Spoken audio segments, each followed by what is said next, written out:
Fala galera, tudo bem? Espero que sim. Hoje nós faremos alguns exemplos envolvendo as funções afim, que já foram trabalhadas em algumas aulas anteriores. Lembrando que uma função afim é uma função f de x ou y, né? Tanto faz aqui, com o formato ax mais b.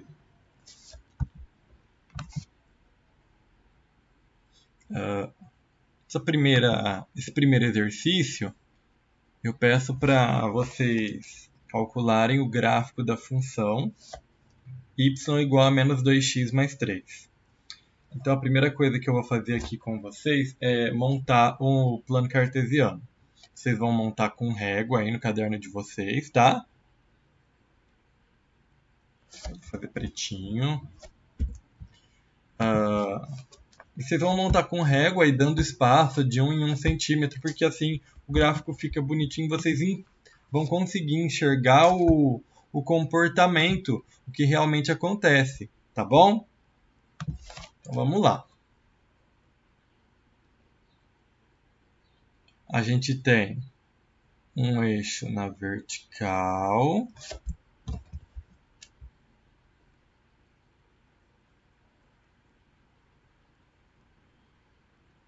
e um na horizontal.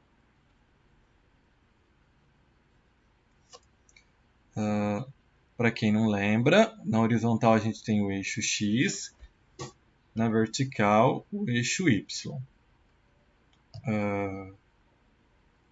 1, 2, 3, 4, 5. Acho que tá bom.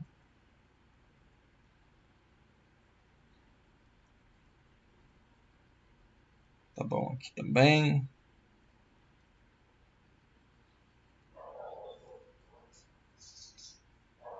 O eixo x, ele recebe um nome engraçado, tá? Eu acho que eu não cheguei a comentar isso na aula anterior, mas x é o eixo das abscissas. Y é o eixo das ordenadas. O parzinho ordenado xy é uma coordenada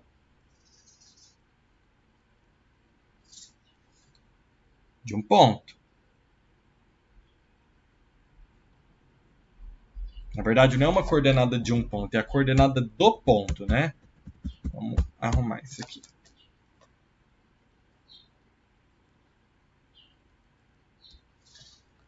Então vamos lá. Na aula passada, mostrei para vocês duas formas de estar montando o gráfico da nossa função. Eu vou montar aqui pela forma mais simplificada, tá? Então, primeira coisa, a gente tem que olhar para essa função e ver quem é o termo independente. Termo independente dessa função. O termo independente é aquele que não tem letrinha acompanhando ele. Então, nesse caso, nosso termo independente é o 3. Então, a gente vem aqui no plano cartesiano, no eixo y, e marca o termo independente. 3. Para descobrir qual é o valor que eu vou marcar aqui no eixo x, a gente pega a função e iguala ela a zero.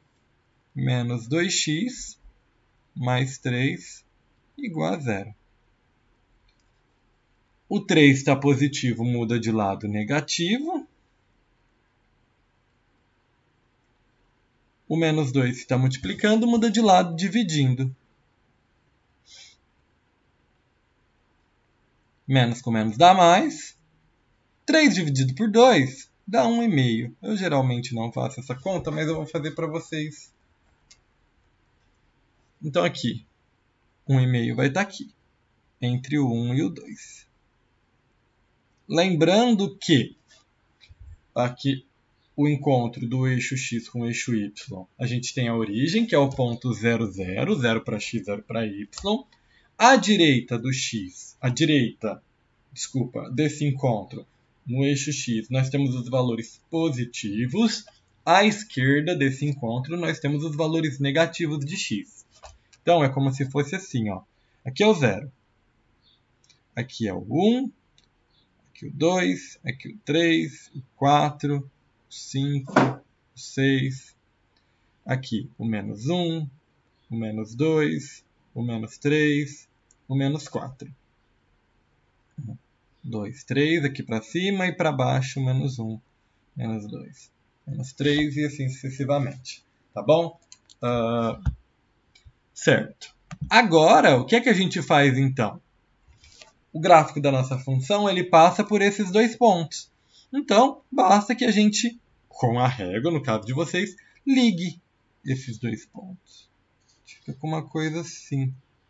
O meu ficou horrível, mas é porque eu estou sem régua.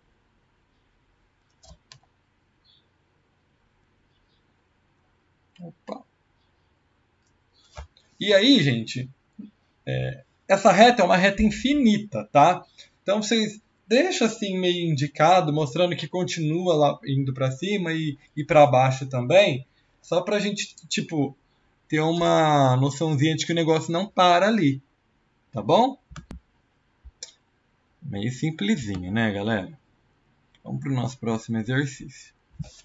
Obtenha a equação de reta que passa pelos pontos 2 e 3 e 3 e 5. Isso é um par ordenado, onde aqui nós temos x, aqui nós temos y, aqui nós temos x, aqui nós temos y. Por dois pontos, é importante vocês saberem disso, vai passar uma única reta.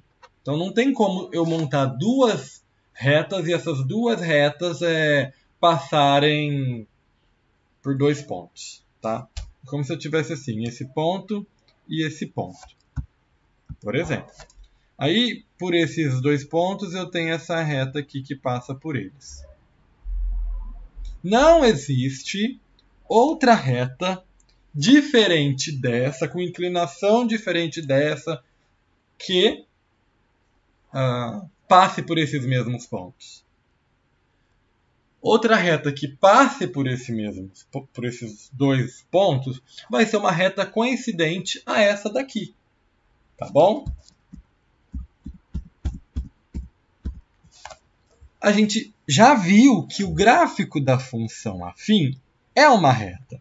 Então, como a gente quer a equação de reta, a gente quer uma função afim do tipo ax mais b. O que a gente sabe? Quando x for 2, o y, que também é chamado de f de x, é 3. Então, a gente pode escrever que 3 é igual a vezes 2 mais b. Outra coisa, quando x for 3, o y é 5.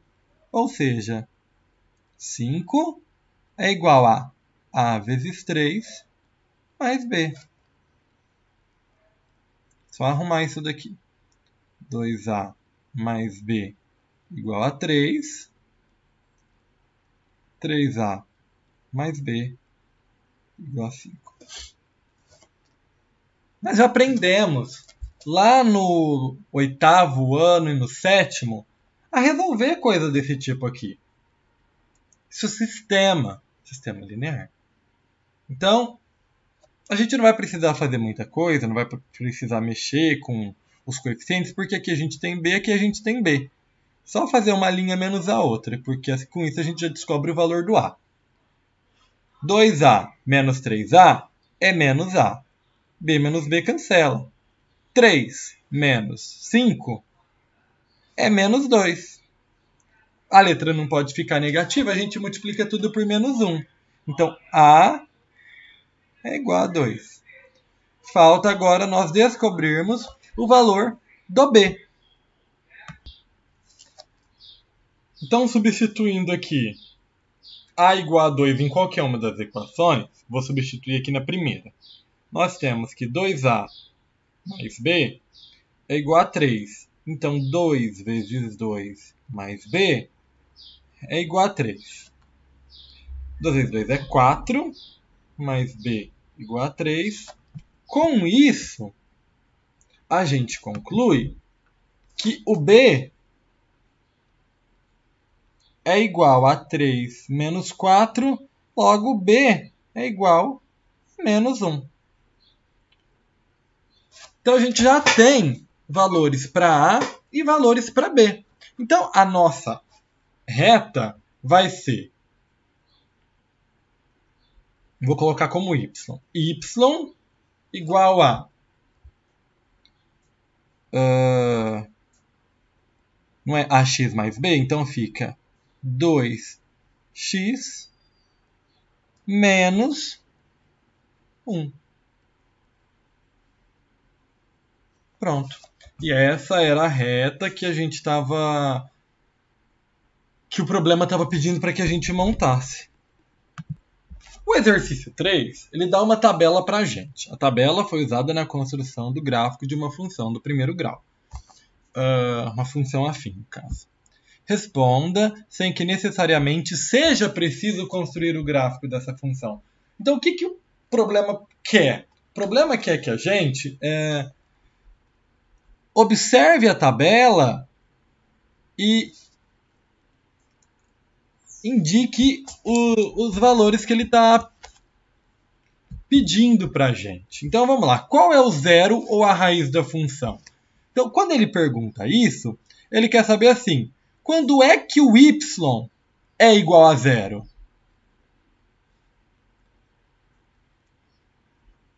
A raiz da função é o valor que torna a função igual a zero, ou seja, é o valor que, quando eu substituo o x naquela expressãozinha ax mais b, o meu resultado dê zero. Isso é ser raiz da função ou ser zero da função. Então, o zero, ou a raiz da minha função, é x igual a 1. Por quê? Porque quando x é igual a 1, o y é igual a zero. Pronto. Alternativa A, respondida. Era só isso. B. Qual é o ponto de intersecção da reta com o eixo y? Ou seja, a gente tem lá um y igual a ax mais b. O ponto de intersecção da reta com o y é o termo independente. Por quê? Porque quando eu substituo x por zero, sobra só o termo independente da minha função. Então, o que é que eu estou te perguntando? Quando x for igual a zero, qual vai ser o valor do meu y? Então, quando x for igual a zero, o meu y vai ser 1 também.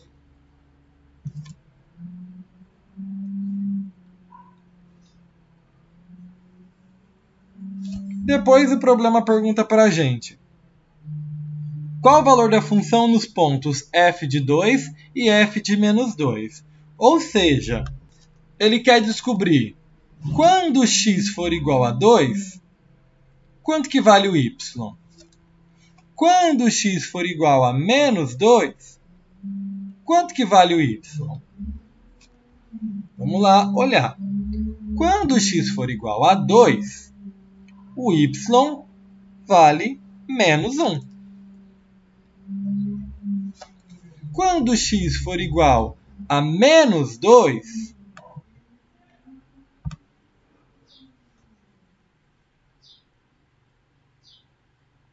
o y é igual a 3.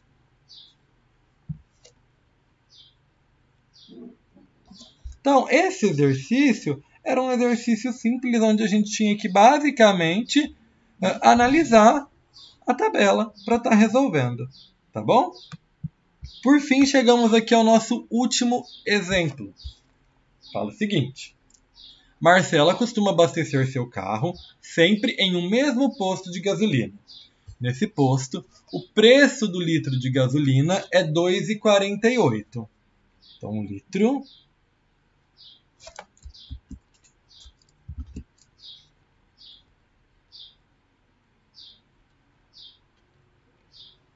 R$ 2,48.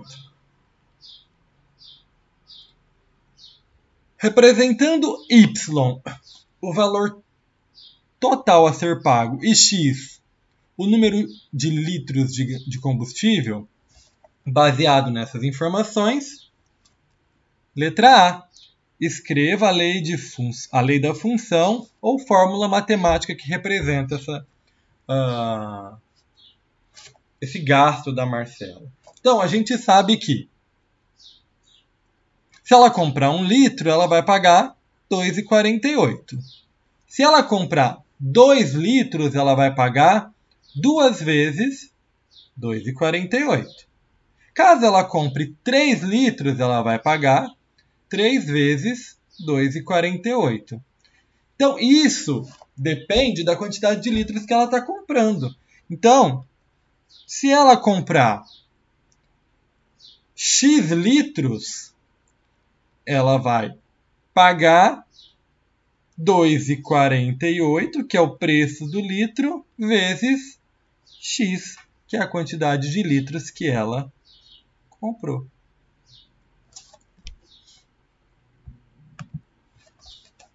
Qual o preço pago por Marcela, que colocou 52,3 litros de combustível nesse mesmo posto?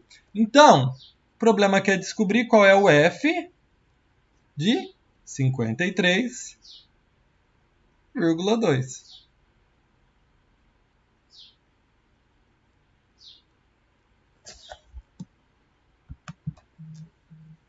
Então a gente vai ficar com 2,48 vezes 53,2.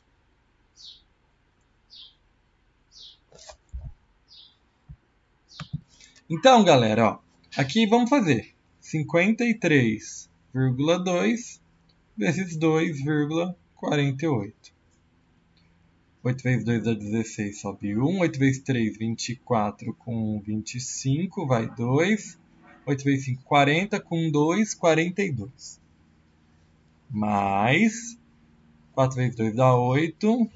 4 vezes 3 dá 12, sobe 1. 4 vezes 5, 20. Com 1 que subiu, 21. Mais 2 vezes 2 dá 4. 2 vezes 3 dá 6. 2 vezes 5 dá 10. Então aqui vai dar 6, 13 vai 1, 4, 6, 8, 9, 10, 11, vai 1, 3, 1. Temos 3 casinhas depois da vírgula, 1, 2, 3. Então a pessoa ela vai pagar F de 53,2.